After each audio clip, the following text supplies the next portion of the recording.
Very good evening. Thank you for joining Shri Bhagavad Gita Satsang, the song of the divine. Om Shri Gurubhyo Namah, Om Shri Ganeshaya Namah, Om Shri Saraswataya Namah, Om Shri Guru Dattatre Namah, Om Shri Mahalakshmi Namah, Gurur Brahma, Gurur Vishnu, Gurur Devo Maheshwaraha, Gurur Sakshat Parabrahma, Tasmai Shri Guruve Namaha. We'll continue from where we stopped in our last satsang, that is chapter 2, Sankhyayoga, the yoga of knowledge, and we are in the section of the verses from 54 to 50, that is 72, the last part of the chapter, which is talking about marks of the man of stable mind and his glories as described by Lord Shri Krishna. In the last verse we did, that is verse 56. So Lord Shri Krishna taught Arjuna that the sage whose mind remains unperturbed amid sorrows, whose thirst for pleasures has altogether disappeared, and who is free from passion, fear and anger, is called stable of mind. Why is the Lord explaining all of this? I have again, even in the last satsang I have recapped it, but once again I will, expound it for you.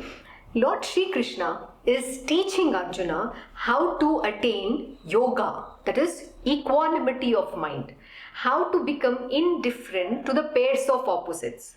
That is why he imparted the most profound truth to Arjuna. But what is happening with Arjuna? Despite teaching by Lord Shri Krishna, he is not able to control his mind. What is Arjuna not being able to achieve? To control his mind. So he raises a question. In fact, the verse 53 itself ends the Bhagavad Gita. Had Arjuna understood this lesson and, fought his war, but he continued to question Lord Shri Krishna. It's a similar story even with us. Our mind continuously questions. It doesn't accept the answer as the gospel truth. You know why? Because there is no faith.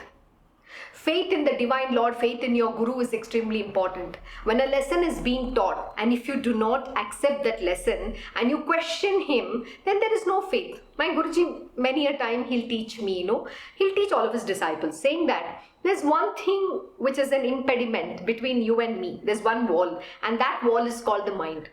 Besides that, there is nothing else for you to overcome. This is with everybody. And the stages vary, that's all. What does that mean? That means it is not about having 99.9999% of faith. If that even 0.1% is missing, you cannot go ahead at all. You're stuck over there. Again, this is a very beautiful example, the classic example, which my Krishna Guruji also has explained in all of his satsang. It is like a bottle of water, a water bottle of Ganga. Pure Ganga water is there. And imagine you just add 1 drop of potassium cyanide in that. What happens? That whole Ganga Jal, that Ganga water becomes poison. Will you then accept it as an offering? No, you will not. Because if you drink that, you will die. Similarly, even one thought, one wrong thought in your heart or your mind, you can't attain the divinity. You can't evolve on the path of spirituality. Forget about any of those. You can't even perform your duties to the highest of your ability. See, today we are in a crisis in our world. Post-pandemic, lot of things have changed. Every industry, businesses, you name it, everybody, everyone is trying their level best. They're all trying to how do they, normalize, come back to stability. But that is not happening. There's a huge disruption that has happened. But one answer which can solve the current problem is increasing our productivity. But how do we increase our productivity? And that means, like this morning, my Krishna Guruji was giving a very profound lesson to me. He said, look, every single day you have your do's, okay? Whatever that you have to do, it's a must. You anyways have to do it. But to increase your productivity, you have to add your additional things, which means you're doing other aspects, other jobs which you take on, and then you fill your plate with that, which means you're expanding yourself. You can't say this is all I will do. So that also means you understand how to efficiently utilize your time. And sometimes we think, this morning when my Guruji was teaching me, I was feeling, oh, have I failed him again? It's not about failure. It is about learning. Someday you will learn that. And and you will become. The reason that lesson is coming to you is because you haven't understood it. You haven't learned it yet. But what is your job? To listen, to learn, and continue progressing. Yesterday I was watching a very beautiful video about this very interesting entrepreneur called Ray Dalio, and in which he was talking about his own experience. What are the principles that he follows in life? And he said some of the, some things that appealed to me so beautifully. One thing he taught in that is pain plus reflection. See, we think our life is painful. We go through the ups and downs. Whatever the lows, the obstacles that you have faced, you have hit that roadblock and you have tumbled and you've fallen down. That is a pain in your life. That pain plus the reflection. What is the reflection that you need to go through is what is that you have learned and understood from that fall of yours, from the pain of yours. What is the lesson that you have learned? That is called the reflections. Oh, I did this wrong. This is what I should have avoided. These are the pitfalls. Now I understood. Okay. The understanding is what is called the reflection. When you reflect on what went wrong, why did you fall down? What was the reason for falling down? And then how do you, in the future, use the same knowledge not to make the same mistakes again. That is called reflection. And pain plus reflection equals to progress. Then you make progress, not otherwise. My Krishna Guruji teaches something very profound. Till you have not perfected that knowledge, the firmness of knowledge is not established within yourself. The same lessons will keep coming to you till the end of this, till the eternity rather. Not even end of this life, because you have to again be born to continue from where you stop, because you've never learned that lesson. So why do you want to go through that? Learn now. That is what it means. See, when the universe gives you the same experience, please understand where you stand. That is for all of us in our own journey. It's not like somebody's journey is equivalent to my journey. Not at all. In our own space, we all have to evolve. And if we do not understand this truth and continue to learn, to progress. See, the most important thing, what he said was very, very profound. Why is this man, Ray Dalio, is able to, give this explanation is because he has journeyed that. He said very clearly, I have, right from day one, I have seen many obstacles. I have fallen. Every single obstacle that I have fallen, I have tumbled and fallen upon. I have taken that opportunity from that pain to reflect and learn that lesson, then accept it, and then progress in my life. And today he's a very successful entrepreneur. And he's into so many things. He's a very accomplished man. But what made him that? Because he was able to channelize his learning. He only thought about the progress. Doesn't mean when you fall down that you can't get up and run. It is not about failing that is a problem. It is about every time you fail or every time you fall, it is about rising above and continuing your journey. That is the most important. It doesn't matter. Success is just it's a momentary thing. But what is success? Success in a sustained way is very important. That is the most important aspect which we fail to understand. And success to each one means very different. To some it means money, to some it means name, fame, power, recognition, whatever that you want to term success as. But in my perspective, success means what is the progress that you have made every single day in evolving to reaching your destination. And the time taken to reach that destination, that is called success. Success has to be equivalent to time. If you measure success in terms of money, you're never ever going to be accomplished in anything. But when you measure success with time, then you have really, have a set right measurement. Because the faster the time you take to reach the destination is how successful you will become. That is exactly what my Krishna Guruji also was teaching. The time is something that we need to value. We waste time. We don't value because we get lost in our mind space. And this mind space is very dangerous. And that is what Lord Shri Krishna is also teaching Arjuna. But Arjuna is also not able to overcome. Please remember. And this knowledge is coming to the very chosen ones, a few handful of people. Because everybody cannot live these lessons. It is very difficult. It's very tough in today's day and age. And if you are not serious about it, if you are not committed about it, you can't live these lessons. So please remember, every pain plus reflection equals to progress. It is how you want to look at everything in life. And I've always enjoyed this. It was just echoing what I've learned over 12 years with my Guruji. First few years, I've never understood that this pain and reflection is progress. But today, when I look back in my life, the things that I have gone through, I think if not for that, I am not who I am today and who I will be tomorrow. And everything that I am today and who I will be is only because of my great master, Lord Sri Krishna, Guruji himself. If not for me, this being sitting in front of you will not exist. It is everything that I am today and who I will be, I can only credit to him. Because he is my everything of everything. My mother, father, husband, brother, sister, my beloved, you name it, my best friend, the teacher that I wanted in my school, college, you name it, the professor at Harvard. He's everything of everything. That is the greatness of this master. But to learn and move on is a very difficult thing, because we think that, every single day he teaches the same thing. Not like that. Very few people are committed to giving you that understanding. Please go back and look at your own life. I mean, your parents would teach, you would go to school, you have learned, but nobody is after your life to ensure that you are doing the right things. But the Guru, like Lord Sri Krishna, is after Arjuna, that he has to understand these lessons and he has to fight the war.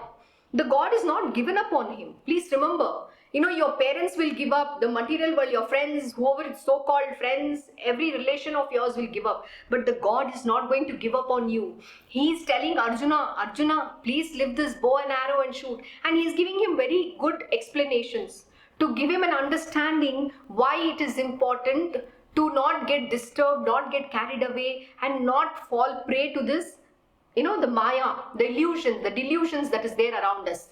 And not sway to things around, the good, bad, become indifferent to that. That is the most important thing we need to achieve. We should not become like that. So here, if you look at this verse 53, he's saying, when your intellect, confused by hearing the conflicting statement, will rest steady and undistracted in meditation on God, you will then attain yoga, everlasting union with God. But until verse 53, if Arjuna would have understood, he would have become a, divine being, because he's already attained the oneness with the divine Lord. And then he would have done his Svadharma, which is about fighting the war. No, but Arjuna didn't do that. He started asking Krishna the question, and now the explanation continues. And that is why Bhagavad Gita is a dialogue between Lord Sri Krishna and Arjuna, where this question and answers is continuing. Because it's like the human nature which is still doubting, doesn't want to accept, he's not convinced. Until 18 chapters, Arjuna will still continue. And finally, once that 18th chapter is over, whether he likes it or not, he has to do what he has been brought on this earth to do. That is his Swadharma. That is why he's taken that form of Arjuna. Please remember this. So let us continue. Verse 57, he who is unattached to everything and meeting with good and evil, neither rejoices nor recoils, his mind is stable. See, oh God, we are continuing with the same thing. I don't know how Lord Sri Krishna has so much, energy within him that he's still continuing to explain the same point. I don't know what even to explain to you. Okay, let me continue the same thing over and over again. He who is unattached to everything. What is most important? We have to become detached. Yesterday I explained in the last verse, he's saying free from passion. So you have to become dispassionate, detachment and discriminate, which is, you should understand, everything in this world is unreal. There is nothing in this world which is real. So you have to become free from passion. So become dispassion. Don't get passionate about anything. Dispassion is very important. And next is what he's saying, he who is unattached to everything. Unattached. So become detached. Why are you saying somebody is your father, mother, brother, sister, friend? Why are you getting attached to any of this? Why are you thinking your bodily relationships are your real ones? Something that you're born with, that you're to eternity, that you're together. Why can't you have the same attachment to the divine Lord? That is the question I don't understand, That's a question I have. I would like to ask, why can't you get attached to the Divine Lord who has given birth to you, who is giving you everything, but why do you discount him? Imagine, my Guruji's methods of teaching is very, very unique. Sometimes he uses a stick method, sometimes he's very sweet, he wears kid gloves and handles, or sometimes he has to be very stern, sometimes he's going to be fiery, which is, he's going to give you a tough lessons. It's like that. Like you take the example of Sai Baba. In Sai Satcharitra, you have heard some of the stories where Baba is running with stick. He's going to beat, he's going to call people names, he's going to do all sorts of things. But what do you think that he's doing? Is he a bad being? Are you telling that Sai Baba is some, be some villain in your life? Of course not. Baba only has good intentions for you. Everything that a guru does, the methods they use are very unique. It's weird and you can't fathom their methods. You can never even understand why they say certain things, how they do certain things, how they teach certain things. It's never ever understood by a human mind. We can't understand or ever fathom this inscrutable beings. They are such vast, they are vastness themselves, they are this universe themselves. So what makes you think you can use your petty mind to judge that divine being? Don't ever judge. When my Guruji teaches, he uses different methods for different people. And that depends on where they are, how they progress. But we can't make judgments about what they say and not say. That doesn't mean that you get upset and you say, oh, I want to leave you, I don't want you, I don't want this. Why is that come? Why does it come? Why do you think, that being who cares for your well-being so much that you detest that person or that divine master? Please ask this question to yourself.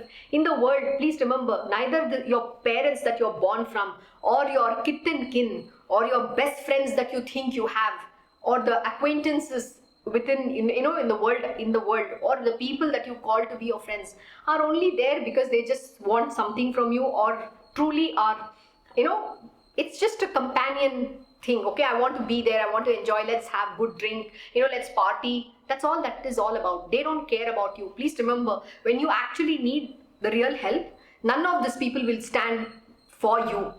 They will not even be there when you need them. But the one who's always going to be with you, please remember the Divine Lord. He doesn't leave you even if you leave him. That is the greatness of this Divine Lord. That is who he is. So why can't you get attached to him? Why are you attached in the material world to all these people? One of the toughest lessons that we all experience, when I was continuing to walk as well, as I was evolving on my path in the initial days, I had, I had this an understanding of my own, or I had made my own judgments about how people are. I used to say, oh, this person is very good, that person is very good, that person is the greatest. I had to, my own good, bad, good, bad, good, bad. So what is he saying? And meeting with good and evil neither rejoices nor recoils. He's still saying the same thing. So I had this view to, this person, my best friend, she's the greatest thing in my life, she's the best thing and all that. The universe worked in such a way that the same people who I believe to, be very trusting, truthful, full of goodness, completely turned opposite. And for me, that was the biggest shocker of my life. Does it mean that object, that individual is bad? Actually not. They have both the divine and the demonic qualities in them. But I was only, judging them by what I saw. What you see is not the truth. Please remember. You can't make judgment about any individual just by what you hear, what you see, or what you think you know about that person, because that is never the truth. The truth is far, far beyond, and for which you first need to evolve to understand the truth about everything in this world. Never go by what someone projects about themselves. That is not the truth at all. And my pink color glasses started breaking. I was completely, disturbed. I felt like my trust was broken. A very painful moment. But my Guruji handled me like a baby in those, journey, in those tough times. The same thing with the corporate world. What I believed to be a corporate world didn't exist. It was my expectation. It was my idealistic way of thinking that this is how the world has to be. But who is wrong in all of this? It is me who is wrong. It is not the world which is wrong. This is exactly what I learned, and that was a bitter truth for me. Very hard, very difficult. My Guruji, he taught me like a child at that time. He held me, but I had to go through the tough learning. Why? Because I was living in a world which never existed actually. And you know what? You should watch this video about Ray Dalio. And in that he says this: the idealism, the idealistic thing didn't exist. So he accepted this reality. But to accept that reality and work with that reality is when you will become free. Free from everything. Free from fear, free from anger. So what causes an anger? When your own expectations are not met. Why? What causes you fear? Fear comes because of our fear actually stems from our insecurities, inadequacies, and we feel incapable, we feel small. Fear stems from that, or fear also comes due to the uncertainties of the future. When you're completely anxious about what is the future going to be. See, two things when the fear is happening. One is, it stems from whatever you think of yourself. You're incapable, whatever those things are in your life. That is one set of fears. And the next set of fears are from the future uncertainties. You don't know where the future is going to lead you, what is going to happen. You're anxious about it. So either it is about your own self, your past and everything that you're carrying, or it's all about future. So that is why fear is there. But when you accept the reality of life, this fear doesn't exist. That is why my Krishna Guruji will always teach. You have to go back to the root, the source. Where is this all stemming from? Where is the anger coming from? Why is that anger coming? Why are you getting angry?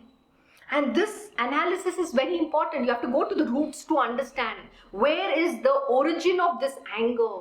And I did this beautiful exercise. My Guruji went with me, made me get out, made me understand where it is all stemming from. But certain things I was able to overcome very easily. I just gave it up. But certain things, you get very attached because you've lived with that for a very long time. And to breaking out of that, you have to make a tremendous amount of effort. That's not going to come so easily. Please remember. Again, everything here is a self-effort alone. Knowledge is what Lord Shri Krishna is imparting to Arjuna, but it is for him to understand that knowledge and evolve on that path. If he doesn't evolve, who else will evolve? He can't. Nobody can fight his war, right? Arjuna alone has to fight his war. Nobody else can fight that war for Arjuna. And Arjuna has to overcome his mind. Again, the Lord is saying, he who is unattached to everything and meeting with good and evil, neither rejoices nor recoils. His mind is stable. And this is again the qualities of a sage. One who has already achieved all of this. So his mind is stable, because Arjuna asked a question. What are the characteristics of a God-realized soul, stable of mind and established in samadhi? So here the Lord is explaining the stable of mind. How does this person live? What kind of practices that he does? What has he overcome? That is what the Lord is teaching. So what should you overcome? You have to overcome, not to being attached. Attachment again is going to put you in trouble, a lot of trouble. Whether it is to your family, whether it is to your relatives, whether it is to your job, to your money, to your clothes, you name it. One small attachment, it's going to cost you and you're going to become very miserable. So become detached. My Krishna Guruji teaches a very profound lesson. He says, I'm not attached to anything in this world. It doesn't matter. My door is always open. People come in, people go. It does it mean that I have to get affected? He's that Athanga Sagar, this ocean. Have you seen the ocean? What the characteristics of ocean? It is one of the most beautiful, one of the 24 principal gurus of Lord Dattatreya. And in that he is explaining, like ocean, everything is in you. Everything is living in you, They coexist simultaneously. So many fishes, so many different things. And people are coming, they're fishing, they're doing all sorts of things. Does it mean the ocean's vastness has ever reduced? Or can you ever measure the depth or the breadth of the ocean? Can you ever measure the vastness of the ocean?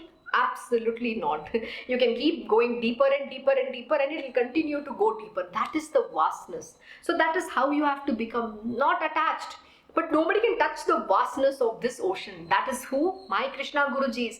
Athanga Sagar, limitless ocean. And he can give you knowledge only if you can do something about it. And you have to become worthy of that knowledge. My Krishna Guruji says there is nobody worthy of this knowledge, which is true. Today I understand why he says this. Because people use the same knowledge to, misconstrue or use it into their own advantage for the material world, to satisfy their own desires. Nobody is interested in understanding the truth and evolving on their path to making progress. Nobody is interested. They just want everything easy, relaxed. I want everything on my platter. Everybody has their own inadequacies, their desires, their wants. They have their own life to lead. Everybody thinks that they are doing something in this world. They want to achieve something in this world. But does anybody know what holds in store? What is the future in store for them? Nobody knows. Nobody has an idea.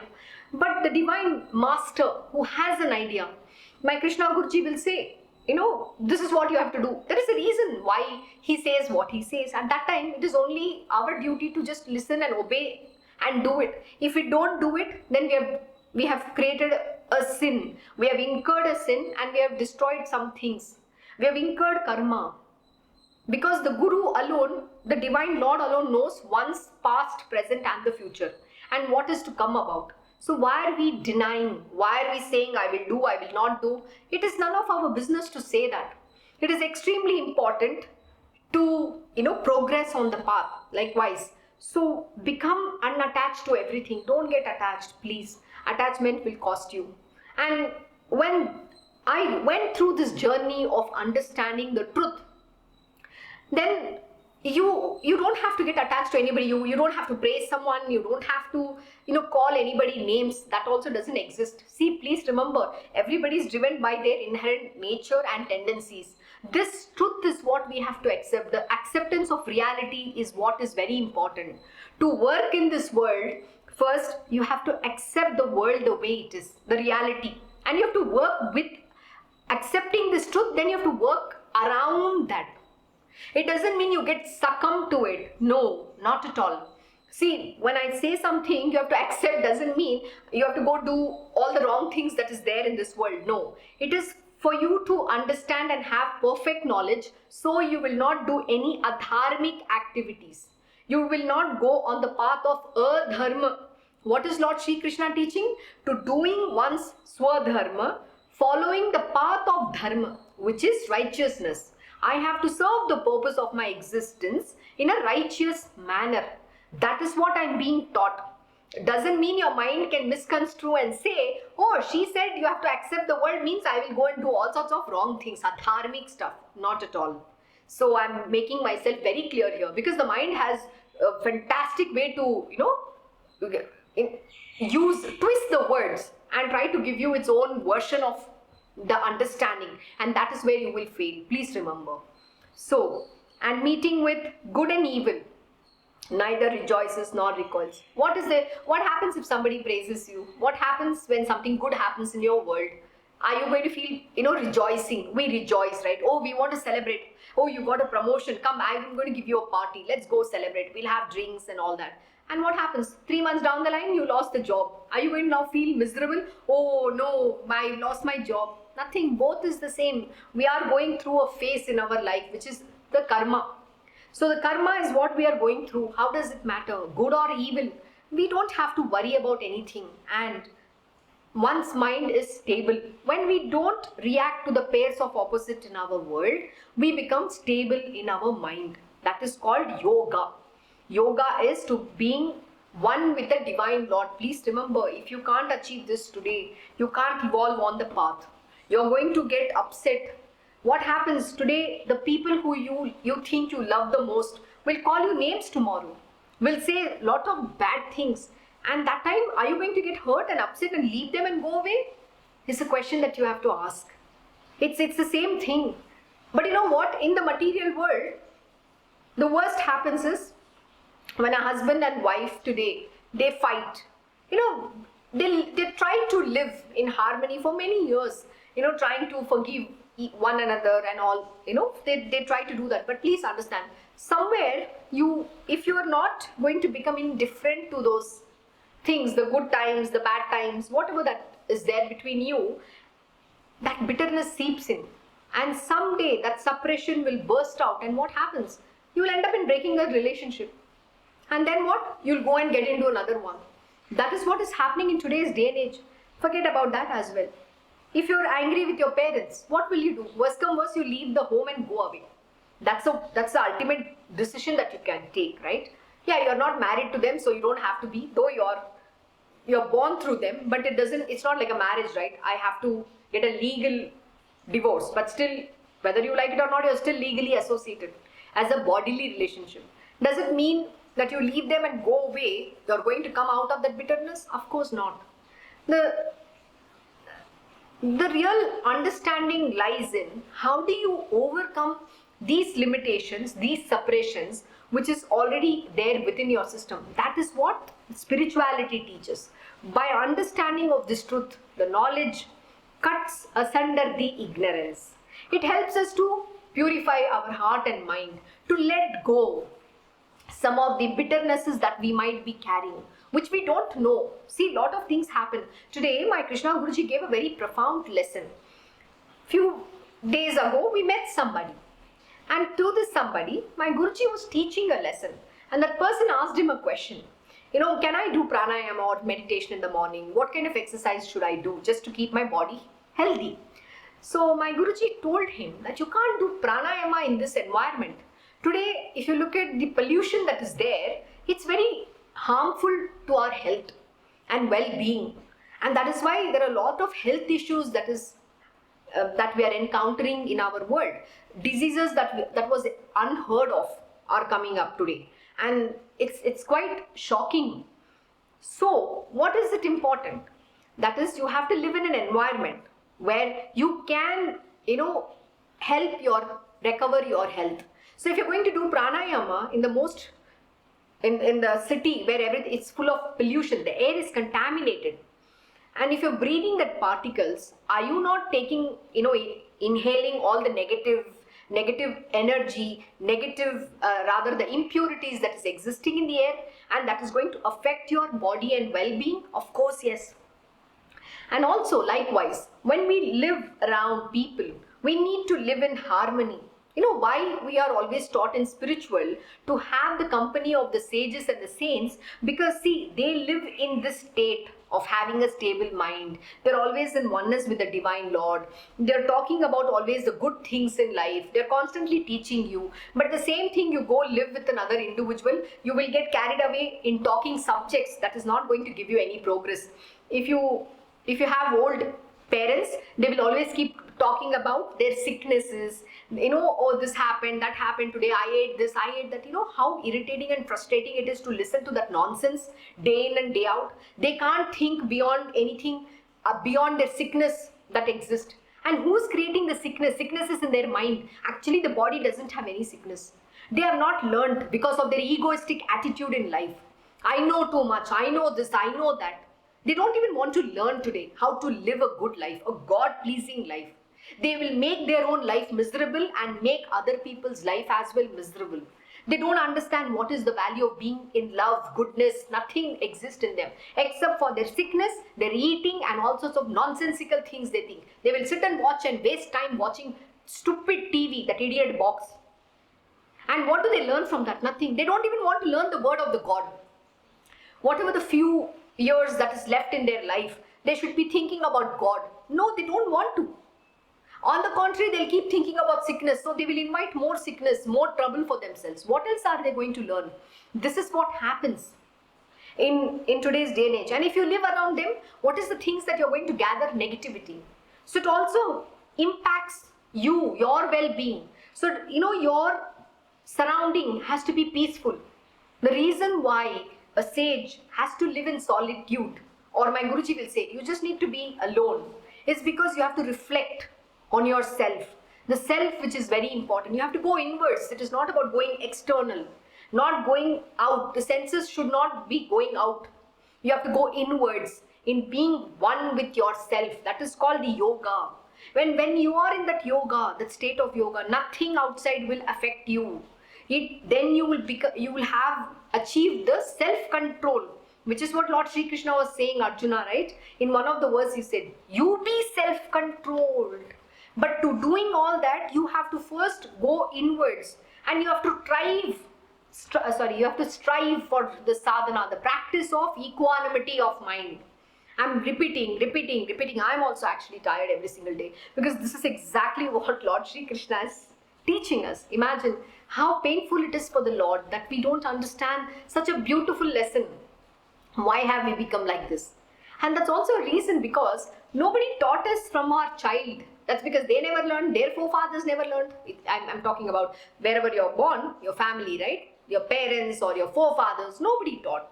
Everybody lived in a very casual way. We just have to live a mundane existence. But what was the goal? I have to make more money. I need to have better clothes. I want to get my kids educated. All the very average, below average way of thinking in life. But nobody thought higher. That is why my Krishna Guruji teaches a very, very profound lesson. It is how we live in this world, how we overcome in this one life that you have got as a human being. You will be able to sanction yourself to being born in a very beautiful womb, which will help you progress in the future life of yours. But if you stoop down to the tamasic tendency, you will be born in a demonic womb, not in a family, in a divine family or a divine womb. You will not be born there. You will be born in a demonic family. Already you're suffering hell. Why do you want to suffer more hell? So buck up. Please remember, Lord Sri Krishna is going to teach this lesson. It is you who sanctions your future lives, how it has to be. So if you do good and behave yourself very well and overcome all your tendencies and inadequacies in this one God-given life, you are going to sanction yourself better wombs. You will be born in an affluent family where you will be taken care of. You will get the provisions to evolve on the path of spirituality. That is what you will sanction yourself. Otherwise, you're going to be born into, forget about human being, in a demonic womb. You will be born as a kida makoda, creatures. Cockroach you will be born. So where is the question of redeeming yourself? The human birth is very, very rare. Please remember, don't waste this human birth. That is what even Lord Sri Krishna is telling Arjuna. Do your swadharma. Don't sit now and say, I will not fight. So let us continue. So what is that you need to achieve? Please become unattached to everything. Don't have any attachments. And whether it is good or bad, don't rejoice nor recoil. Don't feel elated. Don't feel hurt. That's not worth it. Everything is just meant to be ignored and keep moving on. Become indifferent to what is happening around you and completely devote your mind, body, senses, your heart in being oneness with the divine Lord, in meditating upon Him, in chanting His divine name. That is all will give you redemption. None of the other things will give you redemption in this world. Please remember. And most important, what will you achieve then? Your mind will become stable. By doing this, you achieve the stability of your mind. Then the mind is stable. This is how the sages live. Please remember. That is why we have to keep their company, so that we can acquire that qualities that they have. Little bit of their dot, a tiny dot of their DNA can, enter our being, so that we can transform, becoming such beautiful divine beings, not from where we come from, that gutter which we represent in our world, unfortunately. We have never learned anything nice in our world. That little nice also has gone out of the window today, because we are living in our, Kali Yuga, the Kali's age, Iron Age. Everything is about hatred, bitterness, anger, lust, greed, you name it, everything that is adharmic today. That is why we are entered the world. There is no goodness and love in this world. That is what we have to do. Give back to the world, give back to the environment. So my Guruji was teaching this person that you can't do pranayama in this environment. That is why we have to go to secluded places where you have conducive environment, where you have the clean air, good water, and it's a conducive, which is in nature. When you're in harmony in that state, then only you will be able to do the sadhana, you will be able to practice. But please remember, that is only to practice. But you have to continue to live in the world to do your job. You can't get disturbed by it. So the seclusion is important. And once you reflect and understand, then only you will be able to make progress, not otherwise. Please remember. So we'll continue the next verse. When like a tortoise that draws in its limbs from all directions, he withdraws all his senses from the sense objects, his mind becomes steady. How beautiful. Have you ever wondered why do you see a tortoise in front of a god in some of the Devi temples? If you have gone to Mahalakshmi temple, whether it is in Kolhapur or the different temples, you will see right outside her shrine, you will see a tortoise. What does tortoise represent? We have to live like tortoise, which means, tortoise has a hard cover, the shell. When something is happening, it'll, if there is external disturbances, what does the tortoise do? It'll withdraw itself. Its limbs will go into that, and you'll only see the hard surface, and nothing can affect the tortoise. So like the tortoise, we have to develop this. That is what Lord Shri Krishna is teaching. That is the representation of how we have to be in front of the Divine Lord. We have never questioned these things. Why? Because we think we just look at that stone, there's a God in the stone. No, there's no God in there. First of all, the God can only be there when the divine manifests into that, where you consecrate the divinity. Why do we have faith? And that comes only in rare cases, not in all places. So you need to understand the truth behind what does that idol represent over there mean. We have never questioned because we never wanted to learn. We just accepted, oh, that is there, this is there. Today I feel it's quite shocking to me when I went and understood what does tortoise represent and why is the tortoise there. And this is the truth. I've written about this. What does it represent? There's a very small article in my Instagram, which I've posted, and even on Facebook. So that understanding, I got it much later, but only after many years when I questioned and then I tried to go find out the meaning. But if you don't ask, you're never going to get the knowledge. We assume things. We think whatever our parents have taught, our forefathers, and whatever we learned, that is the truth. But when the real Lord is sitting there, we don't even ask the right questions. We will talk some stupid stuff to him. We will blabber dime a dozen. We don't value. Why? Because we go by that image. The human body we go by. We don't want to learn. See, somebody who has the passion and thirst and fire in the belly to learn will not waste time. And this is the truth. And that depends on every individual. It depends purely on me. It depends purely on you. Whatever you want to learn, that is your passion, how much effort you put. See, Lord Shri Krishna is very clear. Arjuna, you have to strive. Strive to practice this yoga. He's saying that. You be self-controlled. Lord Shri Krishna's instruction to Arjuna is very clear. You got to do all of this. It is not about somebody else. That is the truth. So, when like a tortoise that draws in its limbs from all directions, he withdraws all his senses from the sense objects. His mind becomes steady. What does it mean? We don't have to allow our senses to react to everything that we see. Oh, the moment you see some beautiful dress, oh, Fab India, my Guruji will always say, oh, look at the Fab India. So what happens? My senses drawing to that. Oh, there's some collection, new dresses come, I have to go. So I've just gone out. What is that called? Desire. That's called attachment. That's called going out. Your senses is going out. Somebody is saying something bad to me. How dare that person talk to me like that? Again, what happened? Your senses went out. How should it matter? We have to become Buddha. Live like Buddha. Why are you even accepting? That's the most beautiful thing. People blabber dime a dozen. That is their mind's muck. Why are you interested in eating that muck? Why do you eat that? Somebody's mind's muck. Why are you eating? Can somebody define Lord Shri Krishna? Does he need any proof? My Gurudev is like that. Nobody can point fingers at him. He's a perfect example, living in this world, the real divinity, yet doing his Swadharma to the highest of his ability, beyond. Nobody can even match him today. There is not a single soul who is born on this planet Earth who can match his capabilities. And yet, he is humble.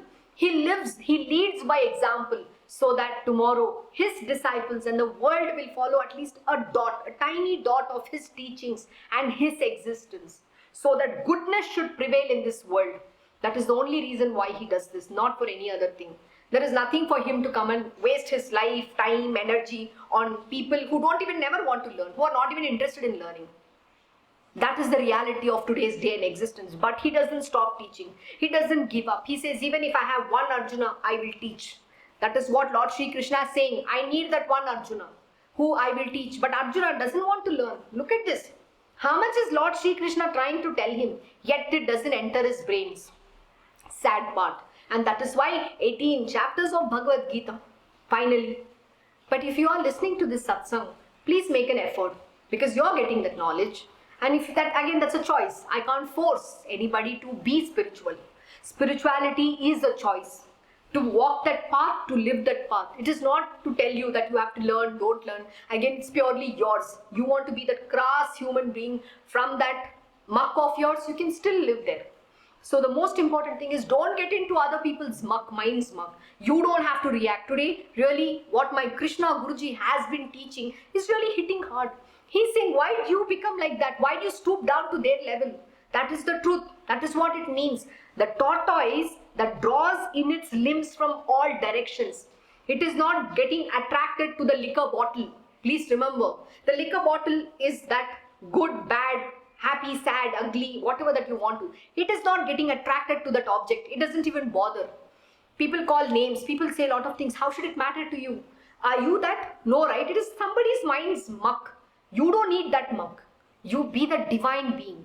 That is how the sages live. The people with stable mind live like this. Like the beautiful tortoise. Become that, you have to have your hard cover. The shell, Even if it is raining, it's not going to hurt. Even somebody throws a stone on tortoise, it's not going to hurt the tortoise because it's got a hard shell. So it's not going to react. And its limbs, everything is protected. Become like that. Go inward. Become union. Achieve that union with the Divine Lord. Live in that oneness with the Divine Lord. Then nothing will affect you. Neither somebody calling you names, somebody praising you. Both doesn't matter. Because both is coming from that individual's mind. That mind is a full of mind hole of muck. It exists there. It's a mind hole. Or a lot of nonsensical things exist. Please remember, it doesn't matter. You don't need a validation to somebody tell you that you are a divine being. You are that Paramatma. Have this conviction. You are that Devi Maa. Tomorrow we will be starting Devi Mahatmyam, and this is the truth you will understand. You are that Goddess Durga who has everything in you. Nobody should give you a certificate that you are that goddess. Just because somebody calls you good or bad doesn't make you anything low. You are the Devi Mahatmyam. Rise above and live this world. Don't get into this mind game. Otherwise, you will lose your goodness, love, everything. And because of that one mistake, you will have to become a crass human being. Don't become that. That one mistake will cost you. Because that one mistake, you will have to come back again to repay in some other life. Why do you need to get into that karma? Don't get into attachment with anybody because you don't want to come in karmic debt with any human being. It is not worth it. Make the Divine Lord your everything. Get attached to the Divine Lord alone. That is yourself within, and achieve the highest spiritual weal. With that, we will stop here. And I will still continue on this verse in the next satsang. So thank you once again for joining Shri Bhagavad Gita satsang. Have a very good weekend. Om Shri Maha Ganapate Namaha. Om Shri Gurudev Datta. Om Shri Sachidananda Sadguru Sainath Maharaj Ki Jai. Om Namo Bhagavate Vasudevaya. Digambara Digambara Shri Pad Vallabha Digambara. Om Shri Krishna Guru Nathanataya Shri Guruve Namaha. Om Devi Durgaya Namaha. Om Shri Krishna Arpanam Namastu. Krishnam Bande Jagat Guru.